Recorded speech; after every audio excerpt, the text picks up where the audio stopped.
Hello beautiful souls and welcome back to my channel. What you're going to hear is a personal voice recording, or at least it was going to be. I just felt like I needed to get out information and downloads and things of that nature. I was looking at the chart for the lunar eclipse and I was just going off on a tangent because thoughts and downloads have been occupying my mind and I needed to get it out. I just need to speak out things to kind of not clutter my mind. But I wasn't planning on sharing this until at some point I really felt like, hold on, this may be actually helpful. Something like an ascension update for my community. So at some point throughout this voice recording you will hear me deciding to share it, but overall it's pretty raw and unprepared, and I'm just like not mindlessly but just like very intuitively going through the positions, discussing everything all at once. Very Sagittarian type of thing. I'm just going through the details, but I'm bringing them into a bigger picture. And yeah, it's a spiritual download. It's about the ascension. It's about the current energies, and I think it's going to be useful to all of you, even if it's not like a personal horoscope for your zodiac sign, or it's not a pick a card. I still think this information can be useful to understand the climate, the current climate of what's going on, and I hope you will enjoy this. I think I will start to share more often these type of personal voice recordings that I do, or like just notes that I take.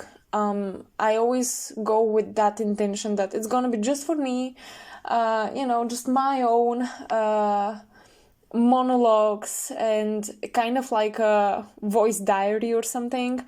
But some of these I will share if I find them fitting and useful for the collective, and I do find this useful with this one, so I hope you guys enjoy it. Let me know in the comment section below. There are no timestamps in this because there isn't a particular specific position that I discuss only for a certain amount of time. It's all coming together. So yeah, I hope you enjoy this. Consider it a small podcast, consider it whatever you want really, and grab a cup of coffee, grab a cup of something, grab a snack, or just chill, relax, or do something and play this in the background, if you will. Meditate on it, however you want to use that information. Of course, always make sure you're safe and sound. When you listen to these, don't drive, maybe, I don't know, like, don't do anything risky if this is not helping you concentrate.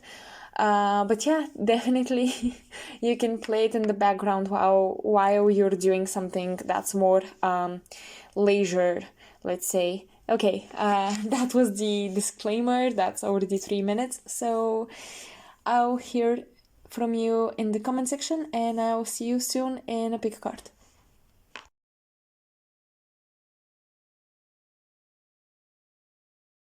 Once again, I just need to talk. I just need to speak. Okay, I'm so I don't know, like excited. I'm in such a good mood. I have my cup of coffee, I have my cards and everything, and my notebook.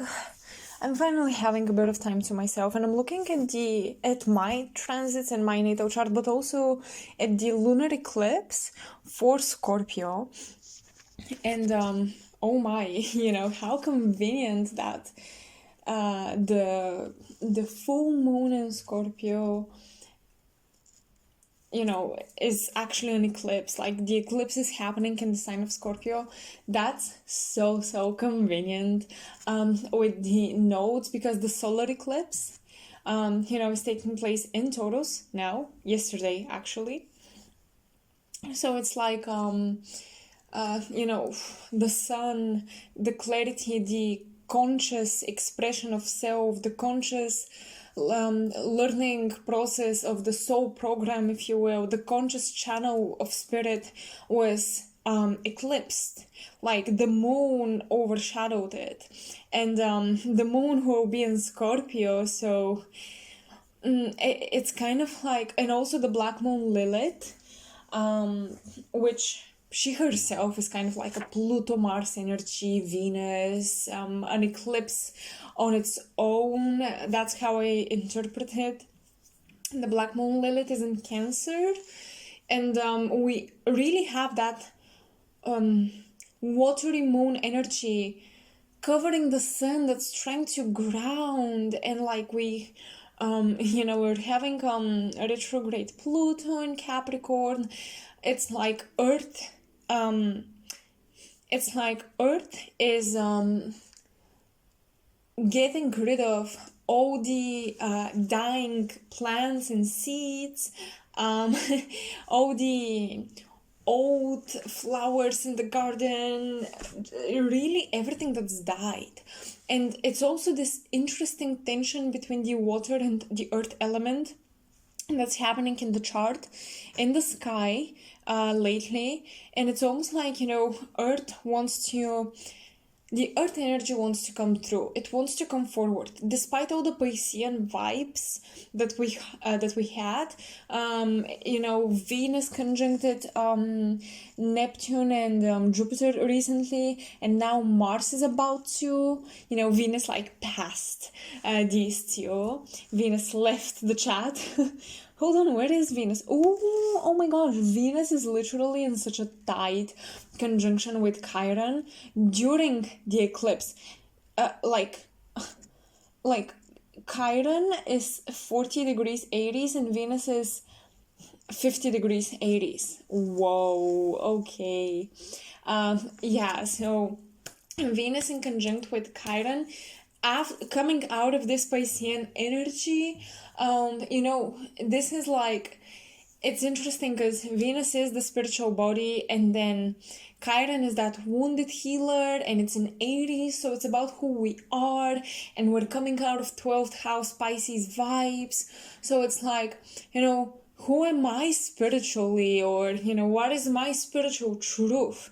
Also, what's up with my energy? It's like, now that Venus is in conjunction with Chiron in Aries, we're going to see a very physical first house type of expression of, okay, that's what I've been dealing with energetically and emotionally, and now Venus, the spiritual bodies, coming into the Aries sign of the first house, or coming into that I am field of expression, dimension, in combination with Chiron. Chiron is like, okay, let's make it as clear as day. We're gonna make it very obvious in the body. We're gonna make it very obvious in the self-expression.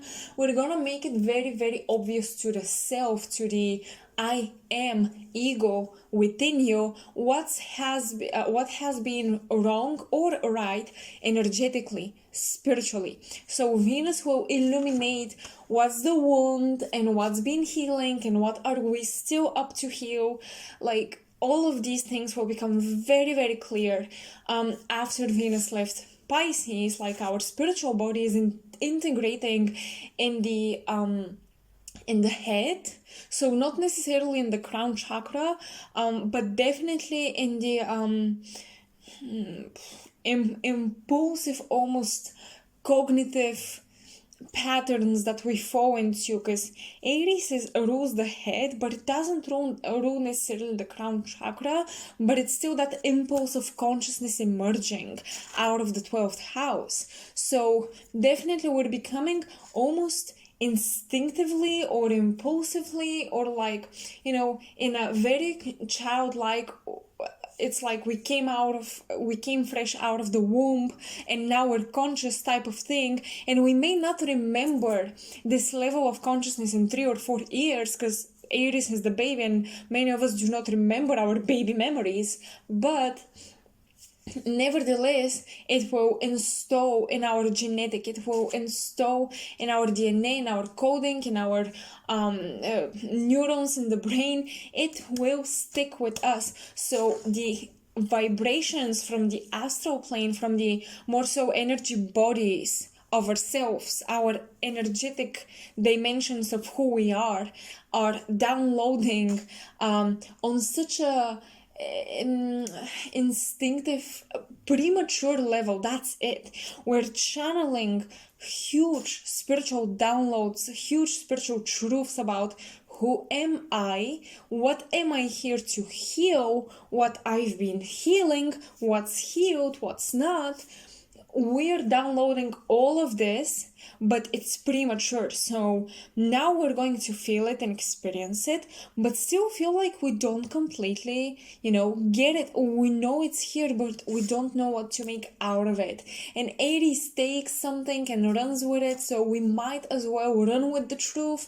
And it's like, okay, that's it. Boom, I'm grabbing it, I'm gonna run with it, and it's gonna take me somewhere. And I hope I like it where it takes me. That's the baby, like you're born and you hope you survive. You're born and you hope your family takes you to a nice place where you have everything you need to live until you're consciously responsible of yourself. But that's what we're doing with our spiritual bodies. It's like, boom, that's the truth. Okay, now I know the truth. Like, I know the state of being of my spiritual energy bodies. I'm gonna run with it. Like, you're not necessarily changing something or whatever. With Chiron, definitely you will acknowledge what's supposed to change. Chiron might actually also give us, healing solutions, which is nice.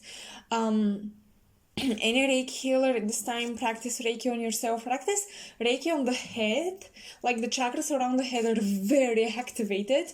Like, the feet and the head, at this time, very, very activated parts of the body. But Mars, the planet of Aries, is catching up with Venus in Pisces. Mars is like, I'm gonna catch your ass. Venus, you're not gonna run away from me. So Mars is also making that conjunction with Neptune. And Mars and Neptune coming together, it's very confusing, because that's like the young passionate but also kind of angry teenager receiving creative spiritual wisdom. Creative and spiritual type of wisdom, type of inspiration, emotional maturing that's not necessarily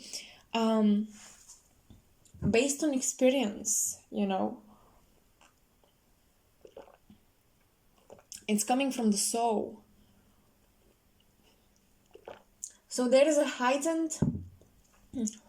I have a cup of coffee, a sip of coffee.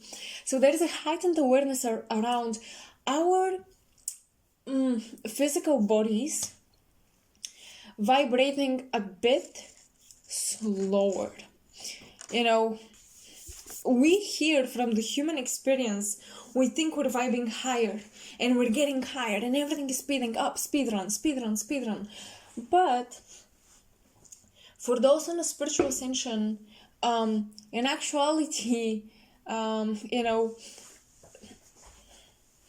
time passes slower in the cosmos or in the higher dimensions, because the purpose, the magentas, the blues that actually open the gates to this higher consciousness, to Pisces. I mean, Pisces, the water signs are very slow and delayed.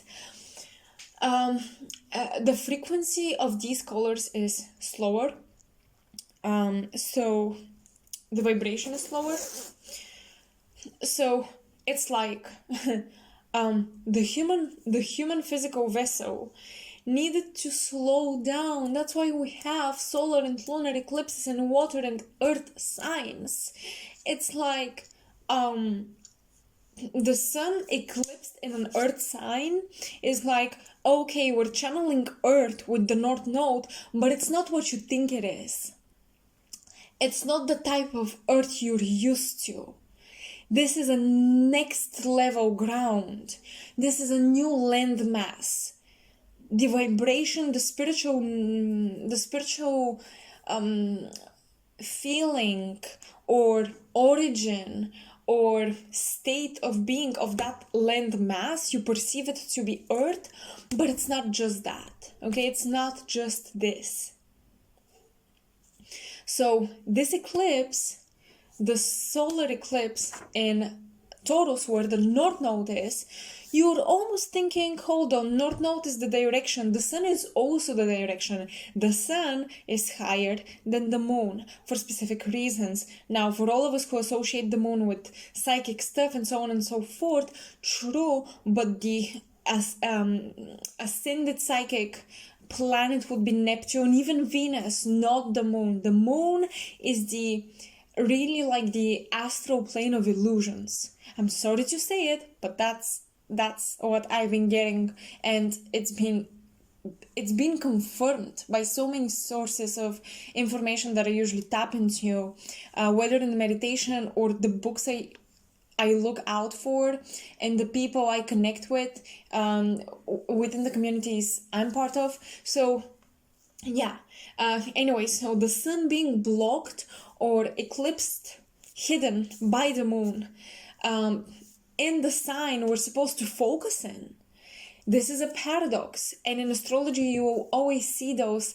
And understanding paradoxes of astrology and being able to liquefy your consciousness in such a way where you can take shape of what the universe is requiring out of you. This is the best ability to have, especially at this time, especially in this human plane, on this human plane of existence. So going back, to that Sun being blocked in the Earth sign of Taurus, it's like, yeah, we have to focus on Taurus energy, Earth, grounding, beauty. Taurus is Venusian. Taurus is also maybe a bit Saturnian, I would say. Definitely Taurus resembles Capricorn more than Virgo. Virgo is like that air. Virgo to me is an air sign, hiding, like covered in earth, but it's not an earth sign. I mean, of course, I'm joking. Virgo has earth qualities, just as any earth sign. But basically, that Sun in Taurus is like, yeah, that's next level earth energy. We're upgrading, okay? That Jupiter, Neptune in Pisces, and then Venus, and then Mars passing through these and making conjunctions with these planets.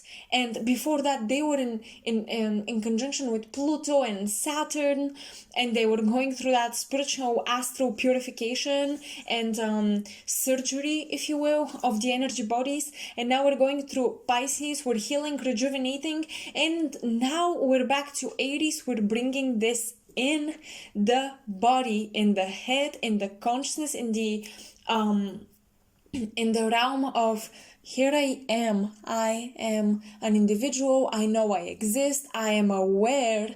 Aries is the sign of the eye opening, like you're becoming aware that you're here.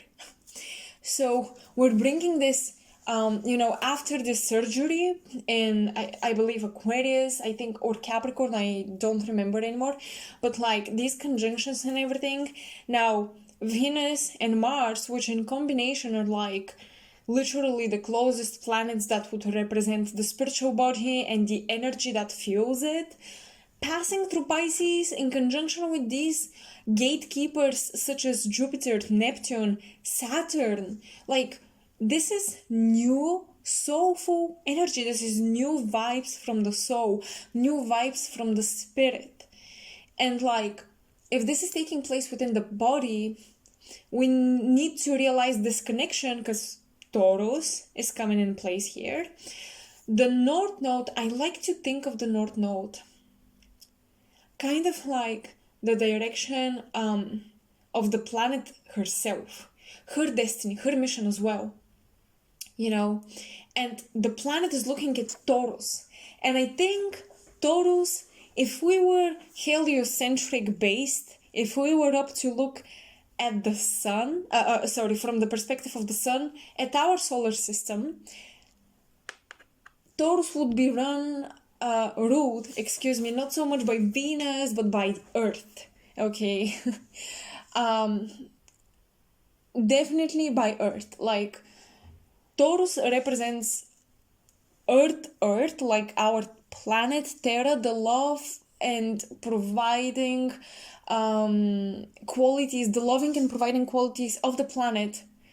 This would be Taurus. And all the disruptions and the volcanoes and everything that takes place, the huge changes, this is the opposite sister sign, Scorpio. You don't necessarily have that with Capricorn and Cancer. You don't necessarily have that life dynamic of the planet within Virgo and Pisces. Okay? Taurus is really the land. Taurus really is the land, and the second and eighth house could talk about land mass, owning land, buying land, and things of that nature. So Earth is literally focused on herself.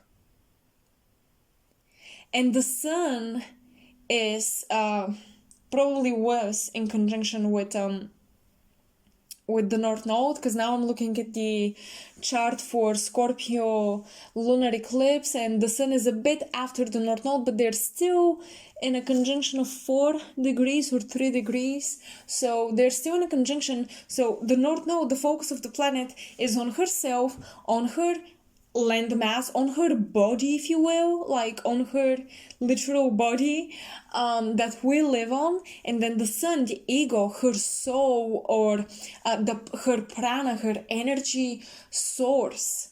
The sun is like the book the planets read, along with all the other stars. But the sun is not just our ego, it's also the ego of the planet.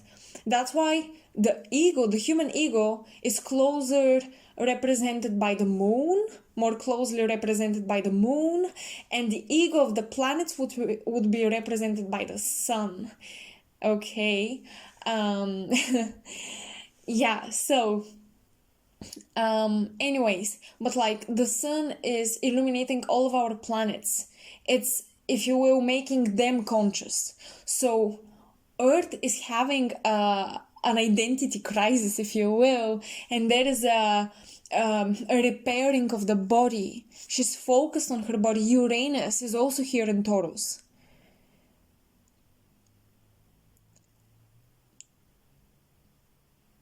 Uranus is this new innovation. It's this new genius. So it's almost like the land, the very structure of the planet is becoming more alive, and we're becoming more conscious of her being alive. And her what's the word, livelihood, affecting, impacting our physical bodies, because they're an extension of the planet. So Earth needs to do this shift, this upgrade, through Uranus being here, the North Node, the sun. We need this upgrade and shift in the quality of the food, the energy or the genius, the information, Uranus, the higher information, Uranus, that Earth provides to us through the food she gives us, through the water, through the air. Despite how much we pollute the air, the water, and everything else, Earth is now trying to, install new codes from the core, from her core, from almost like the inner Earth, the inner spheres, the inner levels, because that's Taurus. You go deep into the very earthy, crystallized portions of the planet, and we're thinking about the crystalline core of the planet. With that Uranian energy, it's almost like she's giving that electrical impulse of life. When electricity and thunderbolts hit the oceans of the earth, life sprung from there, life began. And it's the same thing. I feel like earth is trying to encode the flowers, the trees, the landmass, the food, the water, the air with this type of invisible, the sun is eclipsed, so it's invisible information, invisible electrical consciousness, higher consciousness. So that's what we're getting, and our bodies will feel it. So it's important to nurture our bodies right now in order to channel as much as we can from that Venus in Aries and Mars passing through Neptune. Our bodies are reflecting what's happening on the planet spiritually. So I'm telling you, matter, the material plane, although we still perceive it to be material, is no longer the same quality of matter. It's higher quality of matter. And you would see, now that's not going to apply to maybe everyone, but a lot of public figures, their looks, their appearance may not be the same. It's almost like they would glitch, is what I'm getting, or they would have these, they would either have a huge crisis and change in life, or their physicality may suffer. Whether it's external impact on their physical bodies, or internal, they dictate their health decisions, so they may be self-destructive. But a lot of celebrities were political figures. A lot of people who have been gripping onto the lower material urges and needs and desires. And it's, of course, we all want to be healthy, wealthy, materially, spiritually, emotionally. That's not the lower thing I'm talking about. I'm talking about those who try to hoard, Taurus, to hoard money, to hoard food, to hoard power and influence over the physical matter in general, like those who try to exploit the land, who try to control it. They may have issues because Earth does not want to be controlled anymore. Earth wants to be in this spiritual symbiosis with human beings and to spiritually communicate and exchange its resources. Exchange, okay? Not us stealing from her, but her giving to us and we giving back in ways that we can. So those who are involved in, I'm thinking especially because North Node and the Sun, and I'm thinking about big social people, big social figures more so. They will really have a hard time holding on to what they've accomplished so far. It's like it will be slipping through their fingers. Because also, if they have not been doing the spiritual work, now it will become very obvious on a physical level within the physical body who's been doing the spiritual work and who has not been doing it. Because those who have not been doing spiritual work, people think it's all, not so important as focusing on your fitness and food choices. But if you didn't do your meditations, if you didn't do your spiritual work, your physical body remained in 3D and your mind is ascending. So at some point, your awareness of I am will be either stuck in the 3D body, or the consciousness will be updated to a higher reality where the body is also ascending with the soul and with the consciousness. And it's going to be a very subtle thing. And I'm not trying to provoke fear or paranoia, but it's nice to become self-aware of where you are, and if there is anything that you can do to feel like your physical body is also ascending and growing and transforming and evolving, that would be definitely nice.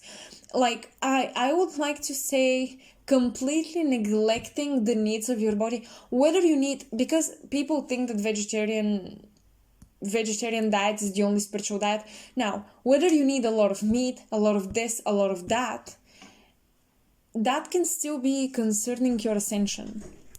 That could also apply to an ascension symptom. That could also be a sign of, you're more in tune with what your body needs. But if you completely neglect your body, or you feel like you're not taking care of yourself physically in any way, that's not really good.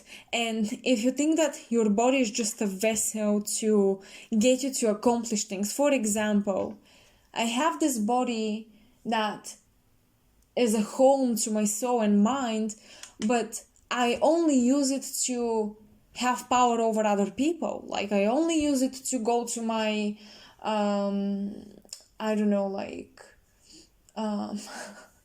conference, or I only use it to indulge. I only use it to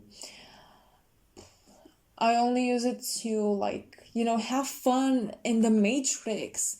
If that's your perception of your physical body, I highly recommend meditation right now, because I think it's becoming more and more important that our physicality is matching the intentions of the soul and the needs of the soul.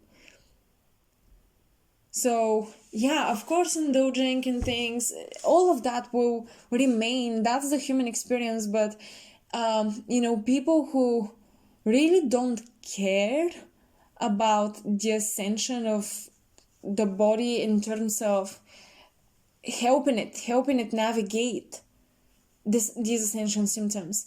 If you neglect it, if you see it just as a tool to accomplish your selfish needs, if you don't honor the physical body as an extension of Gaia, keeping it free from plastic, keeping it free from this and that, then we have a bit of an issue, because your spirit is on one plane, and the physical body, Mars, the physical body, is catching up after Venus, the spiritual body. So we're trying to catch up and match and mix and merge. So yeah, make sure you accommodate that. Make sure you make it easier for yourself to make this alchemy take place. So that's why the sun is eclipsed in Earth. Because now we should understand the earth element from a different perspective, from a more spiritual perspective, because Pisces and Taurus make a sextile, the signs, usually. So, yeah, it's very, very important.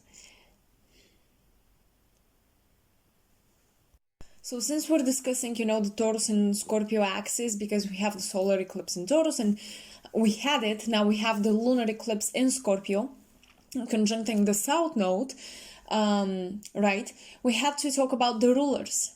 We had to talk about Venus, and we have to talk about Mars and Pluto with Scorpio. Although modern astrologers would only use Pluto, I use the ancient rulers too. I see them to be, working still very well. Because we're still in that transitional phase between Pisces and Aquarian consciousness. So basically, what's happening now with the rulers of Scorpio? Now, we spoke about Mars. If something about Mars channels through, I will share it with you guys. But now let's look at Pluto. Pluto is a retrograde in Capricorn. And, we have that Uranus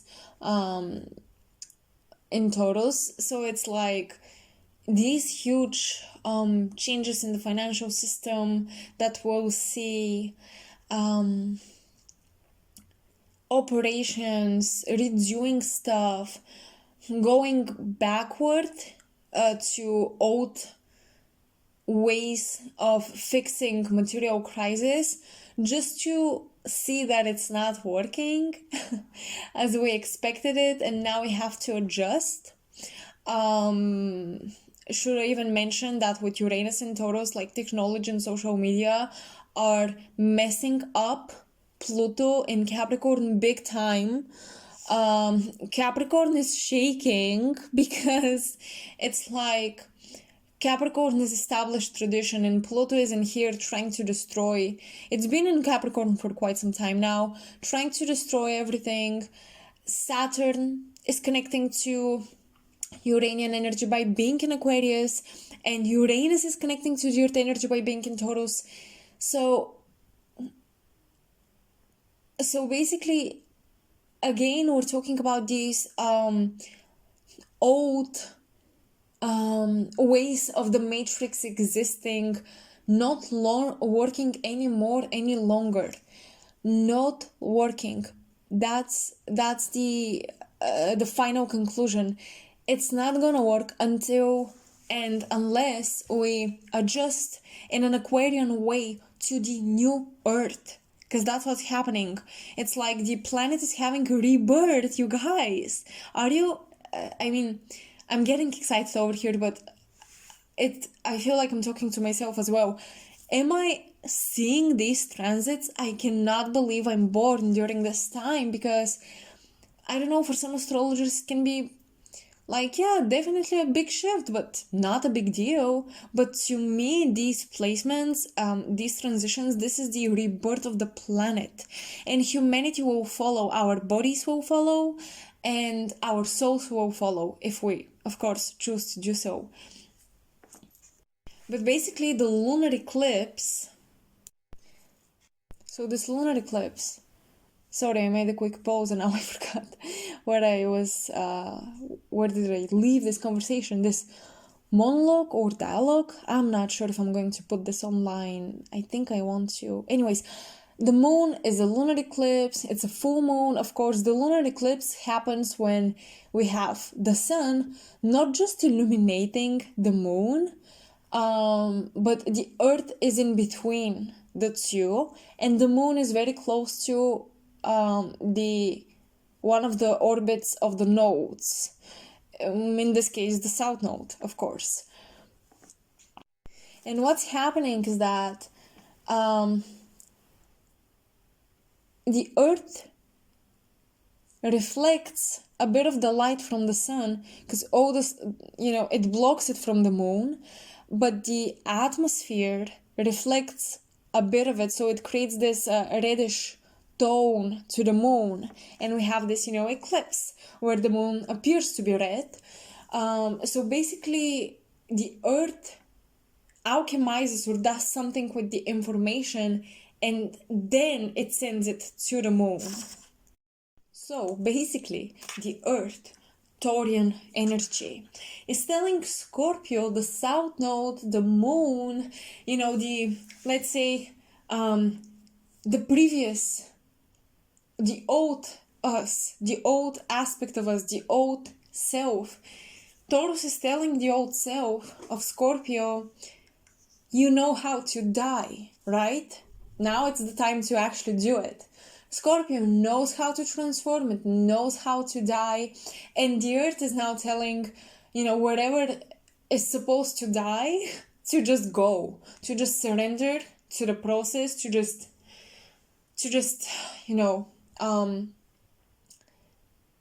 let go its grip on her. Power mongering, Scorpio.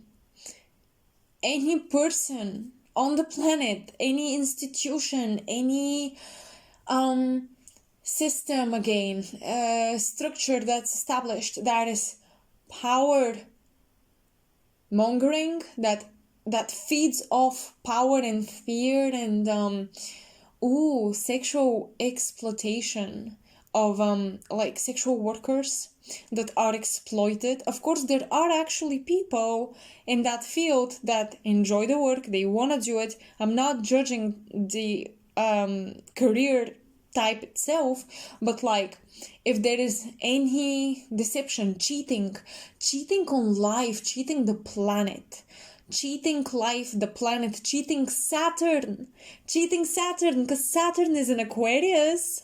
Okay, so it's globalized. It's installed, if you will, in the collective consciousness. Aquarius is the collective conscious. Pisces is the collective unconscious or subconscious. So Saturn hooked, installed in the collective conscious, we're all aware of boundaries, restrictions. We are all aware of discipline, where we need to get disciplined. Saturn is squaring both nodes and the sun and the moon. Okay. Saturn makes this very tight square with the sun in Taurus and the moon in Scorpio. So Saturn is basically telling these two kids, I'm watching over you, okay? Saturn is watching the ascension of Gaia, of Earth. Earth is trying to learn her Saturnian lesson. And it's happening within her grid. Because we, humanity, our collective conscious is the grid of, or the neural links of the planet. So the planet is having a Saturn return type of experience within her psyche, within her brain, if you will. Aquarius, right? Logic, brain stuff, things of that nature. So anything that's depleting the earth, any thought form, any matrix of, thinking and programming, any program that's draining energy, Scorpio, because Scorpio can be an energetic vampire, especially when we have the South Node in there and a full moon in Scorpio. With the full moon, you always release the negative qualities of the sign it's located in. You purify through the power of the sign. So it's about killing something. Literally. Killing, undoing something. No, not undoing. Not undoing, but transforming. Undoing is Pisces. Transforming something by killing it and reviving it through a new consciousness, like giving something a new fresh consciousness, to give it new life. And Saturn is watching over this, and this is happening within the grid or the human collective consciousness. That's the grid of Gaia.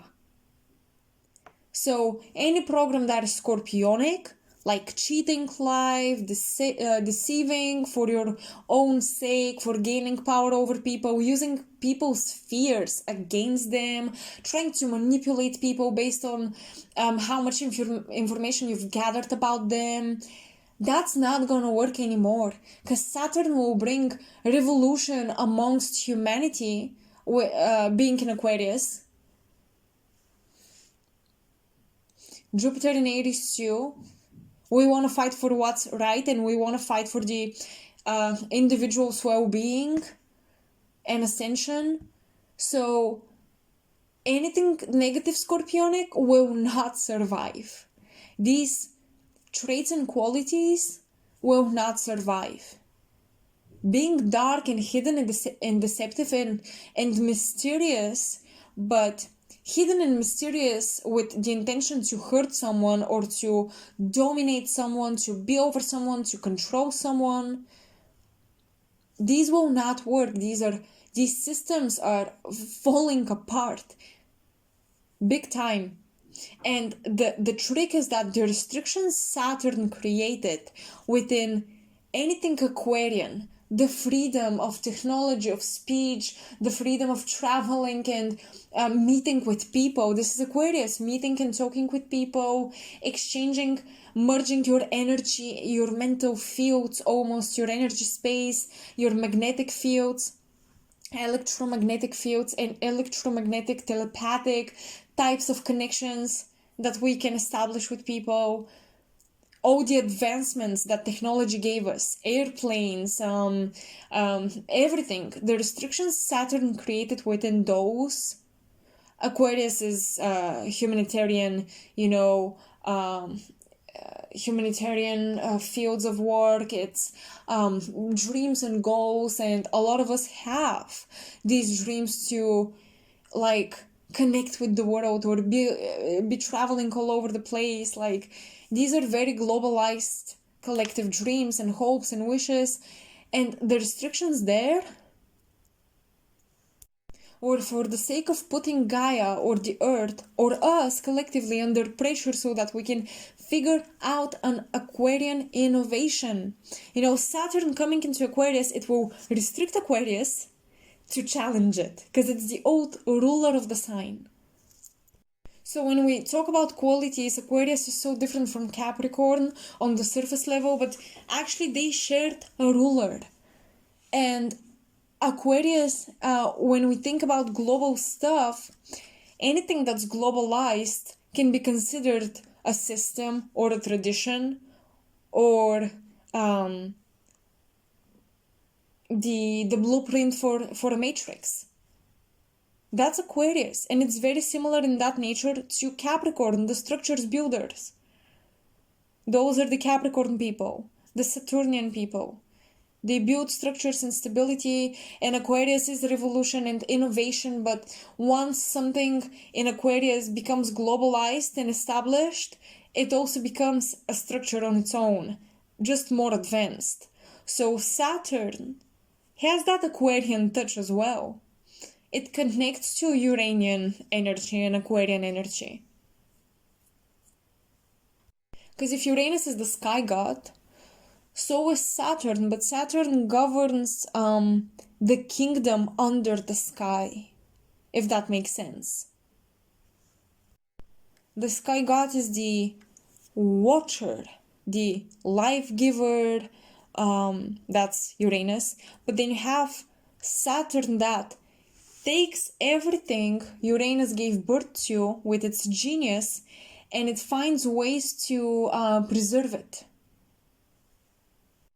So actually now Aquarian energy is installing in Saturnian systems and structures, and we are trying to preserve or to protect innovations and not lose them. Saturn restricting Aquarius is also good because Aquarius can be the crazy genius that blows up the world. So Saturn in there is like, be very careful, people, with that. Taurus and Scorpio, it's all about money, it's all about power, it's all about, fixed signs, a lot of ego. And Saturn is also in a fixed sign, but Aquarius is the human amongst the fixed signs. You have the bull, you have the lion, you have the ego, and then you have the human. So Aquarius is the angelic human, if you will. And Saturn in there is restricting the animalistic nature to all the fixed signs, or the stubborn, destructive nature to the fixed signs, and it's giving us some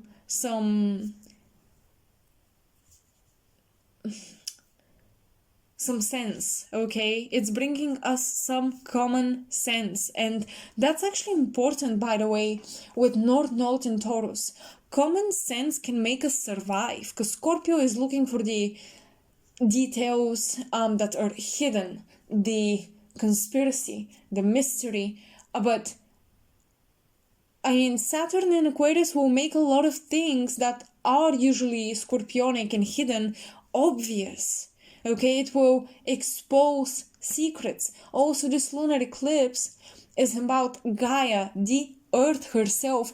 Her ascension stage is about exposing her dark subconscious mind. And when we talk about Gaia, you gotta understand everything. We are Gaia. We are the cells, the organs, the vessels, the brain, whatever, of the planet. So when Gaia is at the stage where she is exposing her own shadow, we contain her shadow, we create it.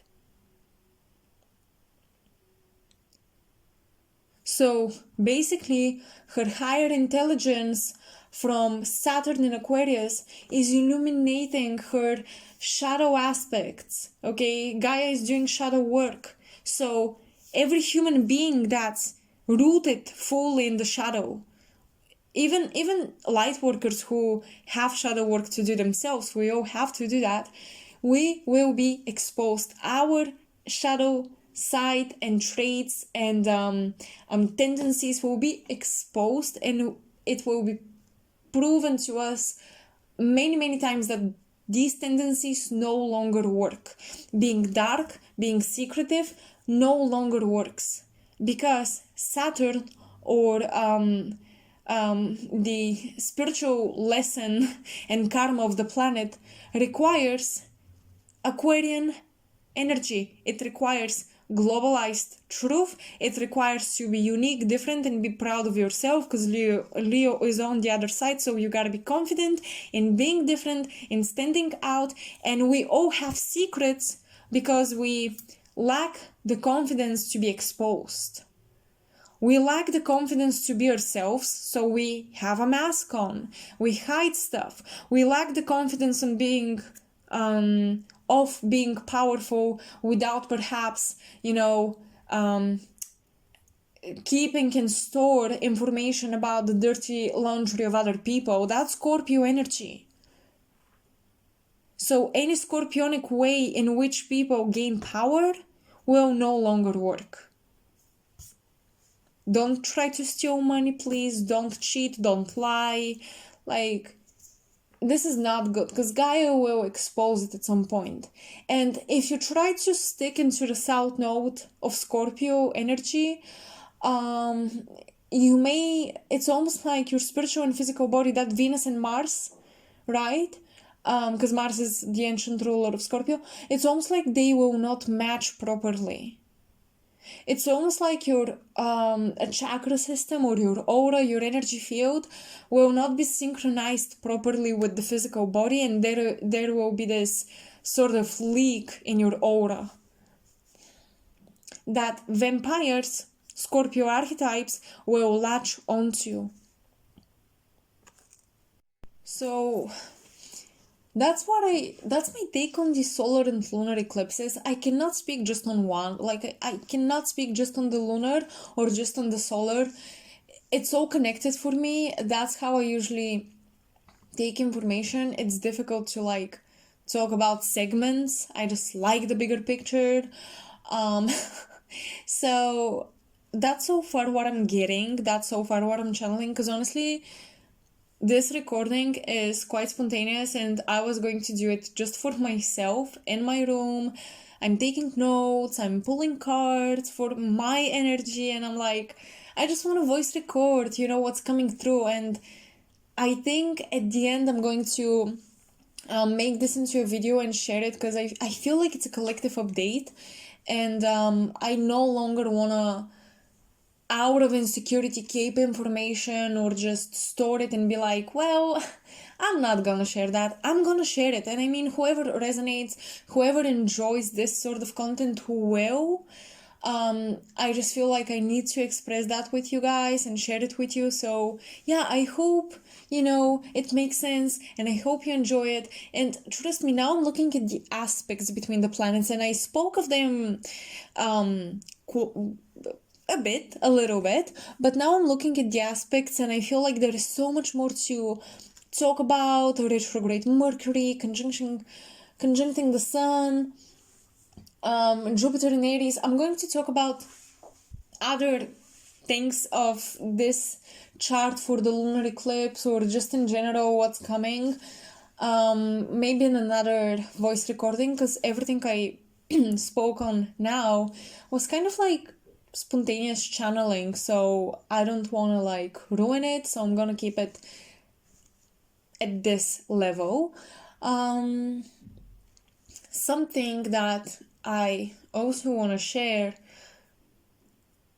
maybe I shared that in a previous video, but the Lyran energy keeps coming to me, and it's so weird. I've never been so connected with an energy I perceive to be my origin than now, which is super weird, because yeah, I haven't been even doing that much spiritual work, but like they keep coming through with visuals and like information, so I'll make sure to keep you updated on that as well. And I think that even if you consider yourself to be another type of starseed, this light and update, if you will be very welcomed and resonating with you.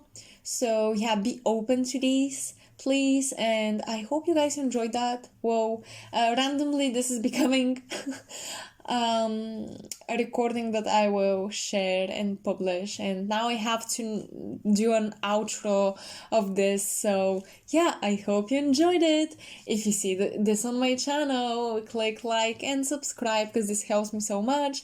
You can share this astro update, and yeah, let me know what you feel, how the eclipse has been influencing you guys. Okay, definitely let me know. And I keep staring at the chart and I feel like there will be part 2 for sure. I'll try to carve out some time for this, and yeah, that's it. So I'll see you next time. Thank you for visiting this video and spending time with me. Love you so much. Bye.